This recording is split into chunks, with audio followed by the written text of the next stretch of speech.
Sakal Gunar Vande Guru Sri Charanaravindan.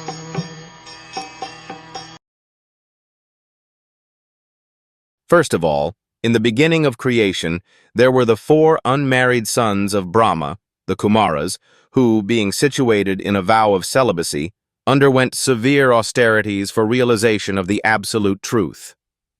The creation of the material world is affected, maintained, and then again annihilated at certain intervals.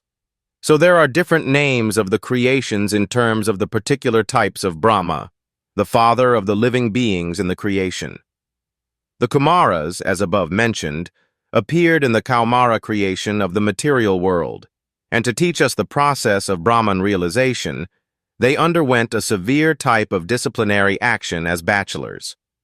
These Kumaras are empowered incarnations, and before executing the severe type of disciplinary actions, all of them became qualified Brahmanas. This example suggests that one must first acquire the qualifications of a Brahman, not simply by birth but also by quality, and then one can undergo the process of Brahman realization.